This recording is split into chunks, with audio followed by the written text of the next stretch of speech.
skip it. See it or skip it. See it or skip it. Welcome to a new See It or Skip It. We're going to be talking about The Bride. Yes, another Frankenstein film is out, plus hoppers and interviews with the cast and crew. We've got a Netflix film out. We talked with the creator and the star of that as well. There's just so much to cover today, and I'm so excited to be here with Rebecca and Kent, as always. I am in the Patrick seat. Yes. Oh, that's the control seat. You are the Patrick. I am the Patrick. I get my own couch. Yeah, you're lounging. Yeah, it's kind of nice. I see the man spreading. Yeah. I'm sorry. At a New York subway, people would be Immediately. Like, "Don't sit by him." Yeah. Well, before we jump into stuff, I just want to give a little bit of just an update up to what's going on with See It or Skip It, right? So we've been partners with ABC4 for about 2 years now, and it has been one of the best experiences of my life. I don't think we would ever be able to see something like this with a little idea of, can I not give ratings and just say See It or Skip It instead? Okay. So we're moving on a little bit, and the partnership is kind of changing to where See It or Skip It is going on their own. We're going to figure out our new style, figure out our new thing, but that doesn't mean that we're not finished here. We've still got 2 more episodes that we want to give to you guys. We've still got Oscars to talk about, so don't go anywhere just yet, but just a heads up that you definitely are going to want to follow us on our YouTube and our Facebook and all of that, because while we may not be here, the show will still be going everywhere. Yeah. Yeah. Love it. Well, that was really easy. It's a lot easier than I thought it was going to be. Okay, good. With that being said, we're going to talk about The Bride, but before we do that, we got to bring in the boy.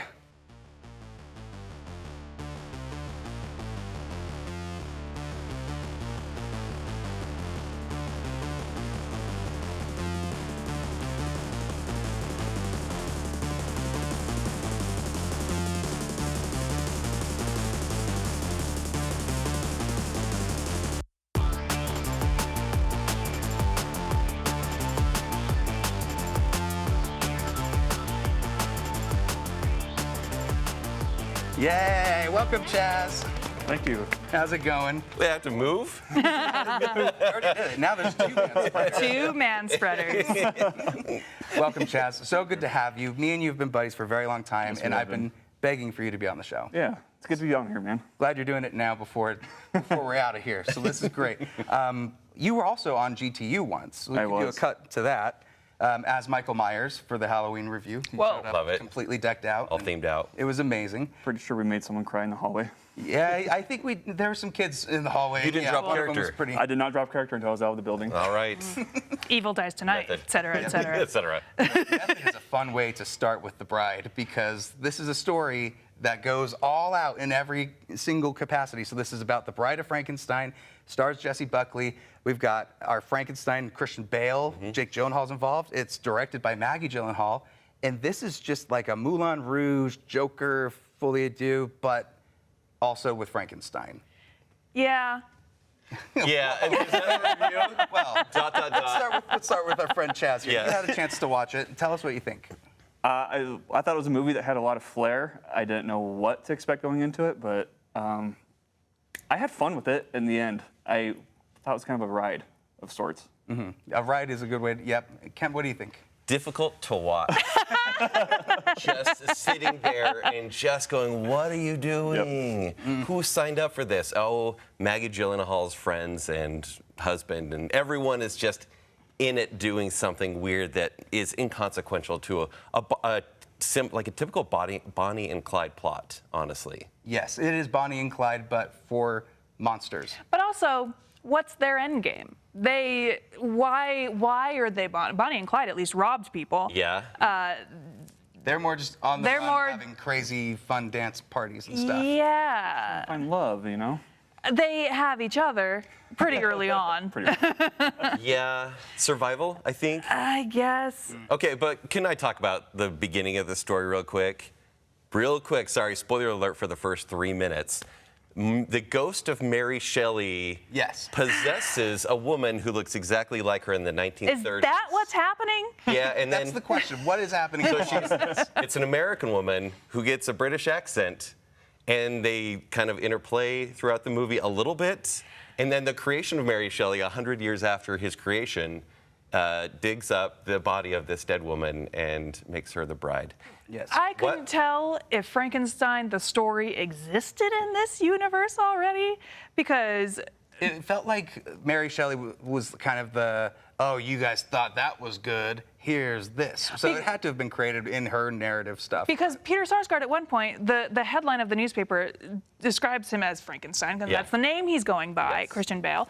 And Peter Sarsgaard said something along the lines of, oh, nobody's original anymore.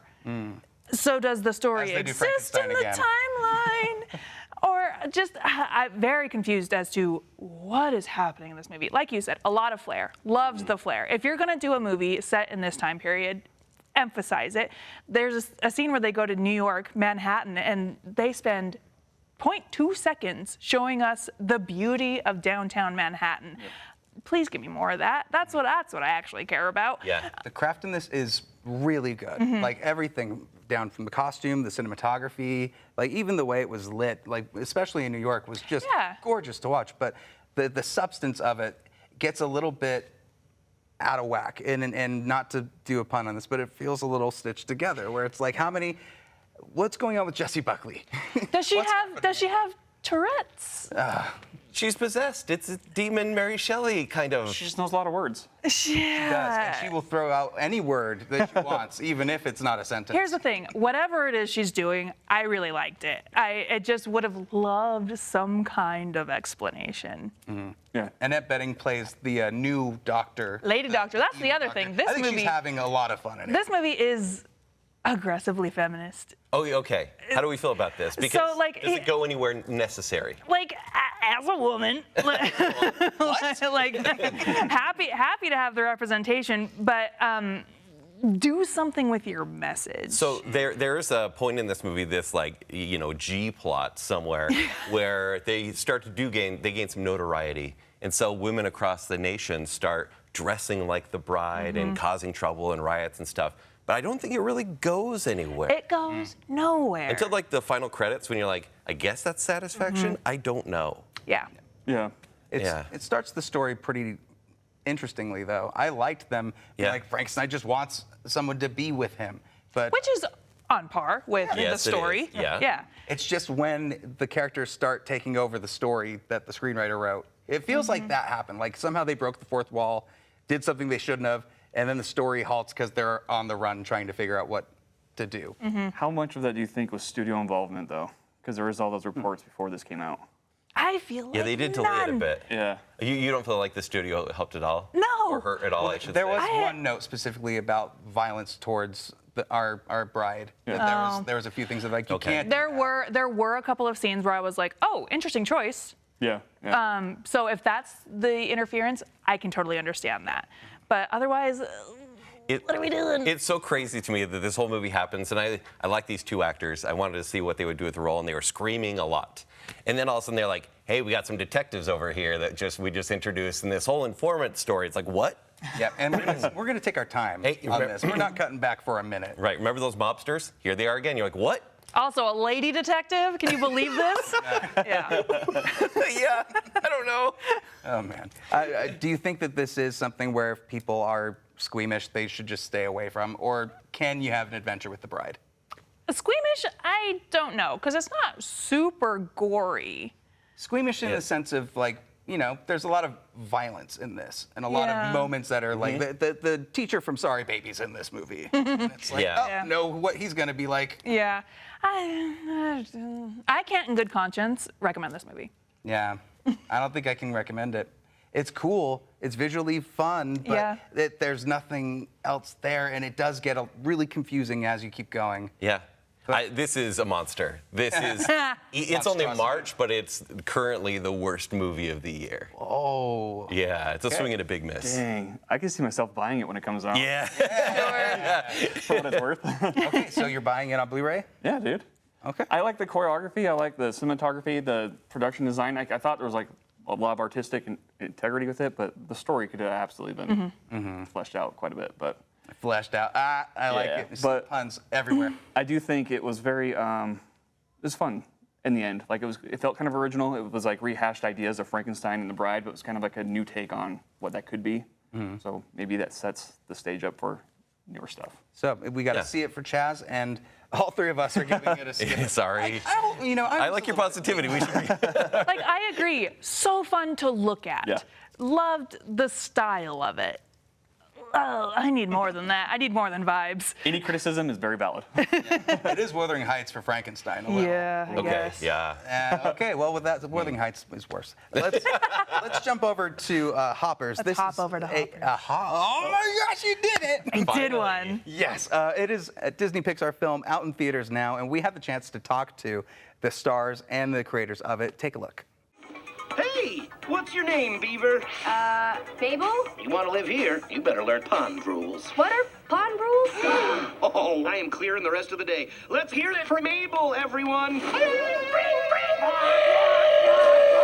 So glad to talk to both of you, and I don't know if you realize this, but Utah has a town called Beaver! Yes, I told them that. Actually, sorry. No, this is perfect. I drive a lot, and so I live in Chicago. A lot of my family lives here in LA, and for the holidays, I'll usually drive out, and it's like, it's only like 30 hours. It's not too bad, but I'll stop at little places along the way. And the last time I was driving, I stopped in Beaver, Utah, and I literally was there, and I was like, we gotta do something here. I was like, This is perfect because we don't have any dignitaries, we don't have any kings over in Beaver, so I would like to formally extend an offer for a diplomatic trip to Beaver. Yeah. Oh my gosh, can we get this? Get it on the books, This write from that down. the King of Utah sent this one to Oh, us. oh my gosh, I apologize, And King. dropped it. The King of Utah suspiciously has the same letterhead as the stationery as the hotel we're in currently. I wouldn't know about It that. says I didn't- Beaver or no Beaver, and guess I what? I'm wasn't checking. Yeah, I just kind of gave the note, and whatever happens. from there. Understandable. I'm in. All right, That's well, we that can count matters. on you guys. This is great. Amazing. King George has these pond rules, and they seem simple at first, but there's a lot of depth to them. But I'm curious, what in your life is your pond rule that you have? Well, one thing I think about a lot is assuming best intentions. I think, again, we're very polarized right now in the world, and I always want to believe that people are essentially good. It's one of the things that Mabel says, that Mabel learns from King George. Like, believe that people are essentially good, give them a chance. And I think in working on the film, we created these pond rules for our team, where, one of the things we had said was, assume best intentions, and we tried to minimize hierarchy, tried to make a space where people felt like they could all be filmmakers and join together. And we had so much fun. We laughed, we created this environment where people felt safe, and it made the film a better place, and it made our experience better. I hope it's something that we can all take out into the world. So fun to see both of you and see just how well your guys' chemistry are in person and in the show. What was it like building that? Were you both recording in the booth together? Was it separate? Separate. I knew a lot about the character of Mabel in the beginning. I came in a little bit earlier than her, and Daniel explained it so well to me that I felt like I completely understood Mabel. I got it. And then after meeting Piper, I went, now I get it. now I get who Mabel is, and it kind of solidified everything for me. It's such a weird experience to make an entire movie and not meet any of the other people that are in the movie with you. That's just not something that's ever happened to me before. And it's such a treat to then get to meet them and find out that they're awful and just the worst, and you have to spend time with them. No, it's great. I was talking to Daniel and Nicole last night. We all had dinner, and then Bobby left early because he's lame and has kids and a wife that he loves, whatever. And I was just saying, like, no, this whole press tour has been really wonderful and really fun, but I'm so scared that if I ever get the chance to do another one, that I'm gonna go into it and be like, press tours are fun, they're great, and then I'm gonna do it, and Bobby's not gonna be there, and I'm gonna be like, why is this less fun? Like, why is this kind of boring, you know? I will come on every press tour Just- for the rest of yeah. time if you come with me on mine. Amazing, yeah, done, deal. It Yeah. has to be forever now. It's been Both of great. you. So yeah, to long-winded answer, but it's been great. We're gonna get tattoos. Yeah, it's awesome. It's gonna be great. There's a line particularly that I love that I'm paraphrasing here. It's hard to be mad when you realize you're part of something much bigger. What does that idea mean to you, and why does it feel like that's kind of the focal point of this story? That's a great question. Thank you for asking. I mean, maybe the way I will start to answer that question is, we had brought in a bunch of environmental organizers around Mabel's age, around their 20s, and we asked them, how do you cope with dealing with these big issues that you're fighting for, probably not getting a lot of traction, and it's, you know, these are dark kind of things that they're like trying to fight for and deal with. And they said one of the most important things that they had was community, people to be around each other. And we realized that having other people, being connected, is an important part of their journey and them pushing on to keep fighting. But then we realized, you know, that's a metaphor for a lot of different things, you know, whether it's about how we connect with each other as people, how we connect with nature, how we connect with the world around us and the planet, and how beavers kind of bring everyone together and create a community because of their ponds. So it just felt like such a relevant theme to encompass everything in this movie, and I think that's why we chased it. Pixar films, they have this enduring quality, especially when you watch it and you're younger. What do you want people that are watching this when it comes out to think about the movie years down the road? Wow, that's the first time we've been asked that, and that's a beautiful really astute question. I hope that they watch it with their families, and then they watch it with their families again in 10 years and talk about how their lives are better because they're together and because they listen to the rules of the movie. Yeah, I mean, I think there's something really beautiful about the relationship that Mabel has with her grandma, and I think that's something that will always endure, you know, like people have that relationship now and they're gonna have that relationship in 10 years. And so I think that's something, or that I hope people can carry with them and see themselves in kind of throughout their lives, and also maybe just for like little ones, a love of animals and nature that like carries them through the rest of their lives. That would be so awesome. I mean, Wally got me thinking about recycling at a young age. So, you know, like hopefully this does something kind of similar, but I would love that. I hope so. For the sake of humanity, we need Amen, messages baby. from this going on to other things. Thank you both so much. Thank It's great you, meeting yeah.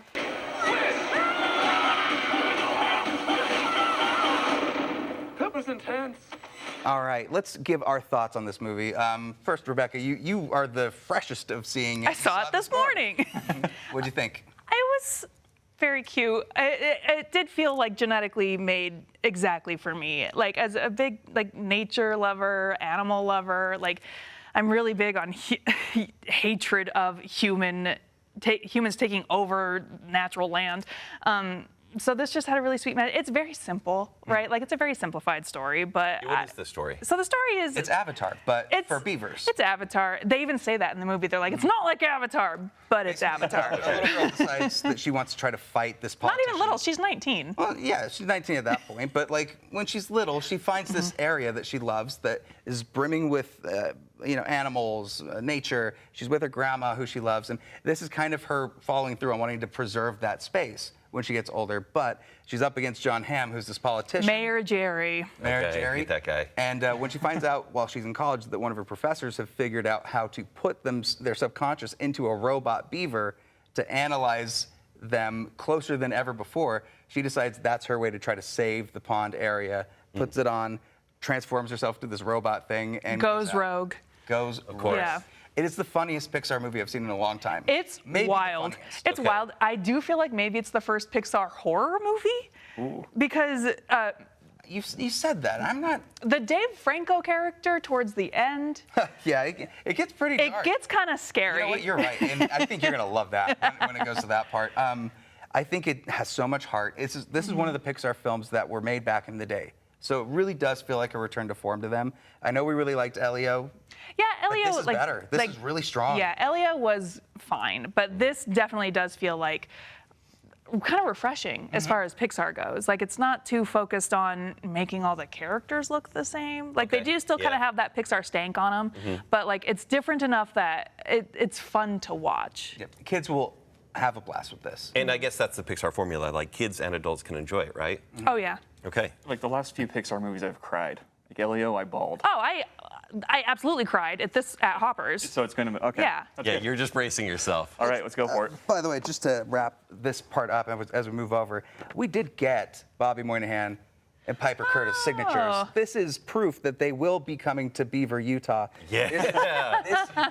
Courts can debate this, but it is ironclad from the Mayburn Hotel. We can get them the shot glasses that they have at the gas station down there. Yeah, I heart Beaver. Indeed. Yeah, and we're getting a Buc-ee's, so like, you Yeah, Are we there getting we a go. Buc-ee's? already right there in Yeah. Springville. Yep. I don't want to go to Springville. You're gonna. Well, we saw you two on it. Oh, yeah, absolutely. Yeah. See it for us. I've been let down by Pixar in the past 15 years, and I am ready for a Pixar Wow. movie that changes my mind. What did Pixar do to you? They stopped being original. I just want to see a Pixar movie that's kind of going to warm my heart again. And also, they don't really focus on this, but it's something I noticed.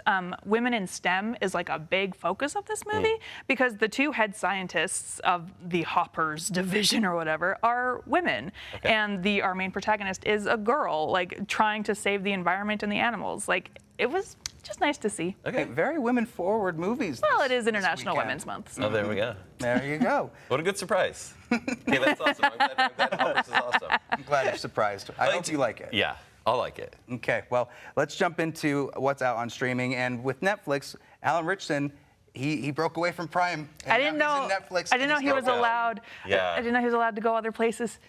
So we had a chance to see this, me and you, right? Yeah. What'd you think? So War Machine, this is like it's a military training. Essentially, it's like Alan Ritchson is leading a group of guys that want to become Rangers. And in order to do that, they just need to not survive because they don't know their life is on the line, but get through this whole course.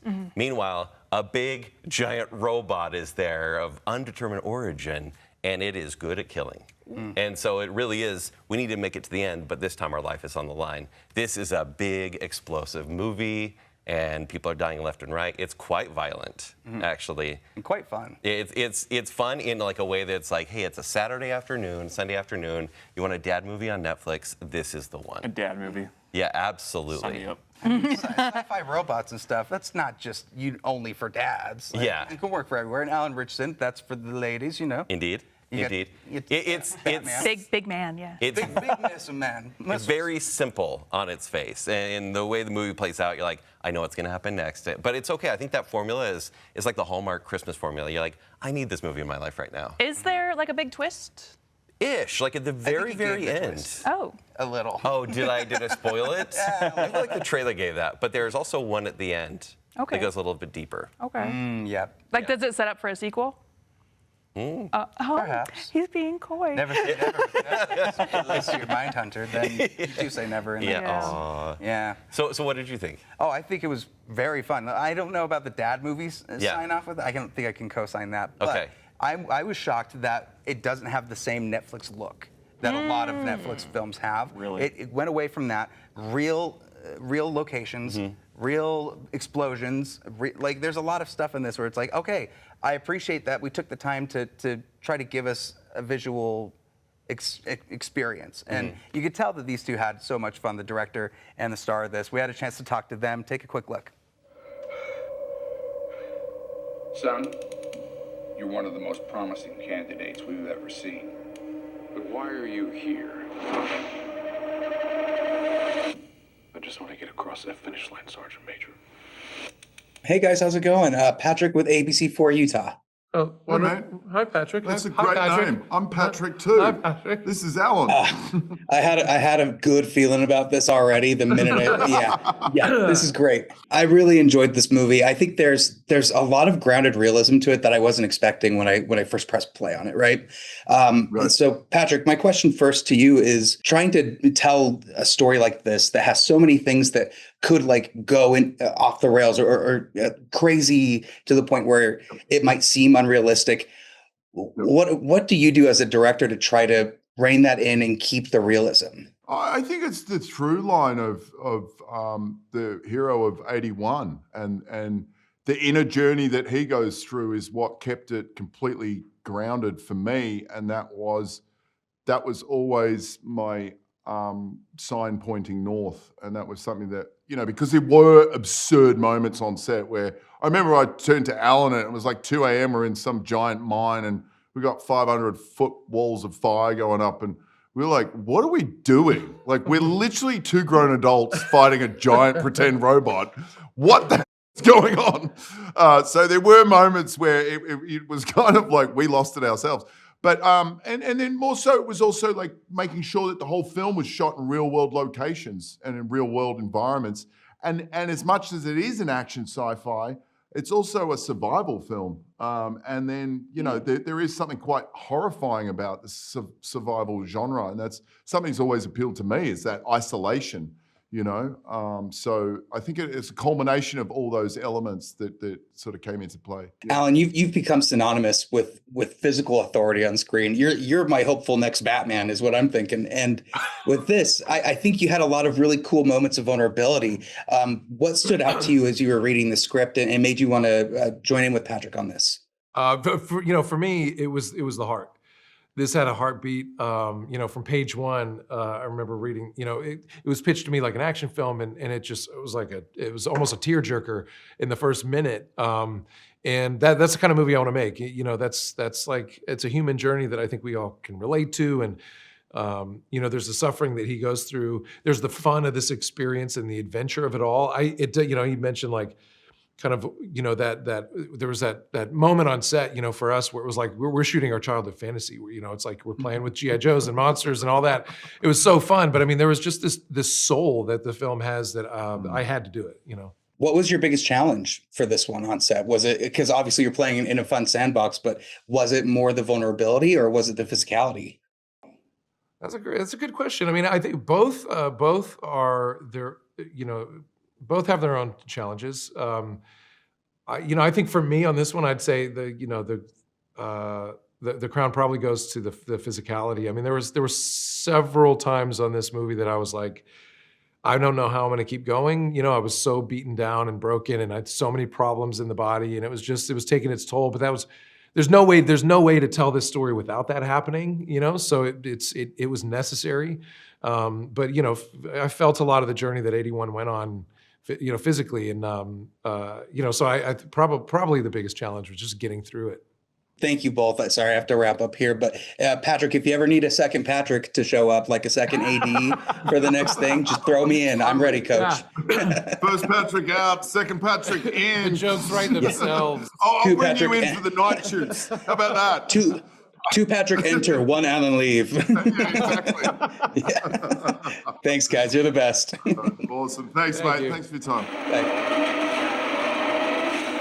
All right, make sure that you check that out. And finally, we have one documentary out. Is it in theaters or is it on streaming? Oh, great question. I didn't know for sure, but it did debut at Sundance, and both of you had a chance to watch this. Yeah. Yeah, Andre's an Idiot. It follows a man who is diagnosed with terminal cancer, and he is an artist, so he documents himself through the last months of his life. And he's funny, so he does take a very lighthearted approach to it, but cancer, right? And so by the end of it, it is very difficult to watch. Yeah, it really is. Watching it, I'm like, well, who is this guy? Why do I care? Yeah. And it just goes into his very personal family life and his relationship he has with his best friend. And you're like, is it about cancer? Oh, it's about cancer now. And then it really is about colonoscopy awareness. Get a colonoscopy. And you're like, this is the movie? Effective. Yeah. Super effective. But like approaching it at first with humor and being very like funny and creative and artistic, like engages you at first and then leaves you with a very serious message of colon cancer will get you. Yes. Please get screened. Right. Yeah. Wow. Okay. Did it ever go into like PSA territory, or was it almost to the point where he talks to advertising agencies and they come up with campaigns in order to spread awareness? Wow. Yeah. Okay. And just by showing that meta take of it, you're like, this movie is effective. Yeah. Yeah. So, Chaz, will you be getting a colonoscopy, or are you going to watch this and then go get it? Yes. Yes. All of the above. Yeah. I'll do both. Yes. It's strangely charming. It is. Just from the poster alone, I thought I would hate this guy. Yeah. But he's strangely charming. Yeah. All right. Well, Chaz, what do you think? Is this going to be one that you will check out? I'll check it out. All right. I like documentaries, and it sounds like a very human story. Yes. Relatable, and then also, like you said, if it's impactful at the end, because I think everyone's had experience with people who had cancer. Yep. Well, with that being said, make sure that you guys check out all the things we were talking about. Let us know what you think of The Bride or Hoppers or any of the other things that we've been covering these past couple weeks. Now, next week is huge. It's Oscars week. Oh, yeah. And we have our ballots ready to rumble. We're not betting, but everything's on the line. Yes. You know, whoever wins gets my show. Oh, too soon. It's still gonna be around. It's Okay. not gonna be here. Yeah. Someone else might get it. We'll see. Thank you, everybody, so much as always for watching, and we will see you at the next review. Take care.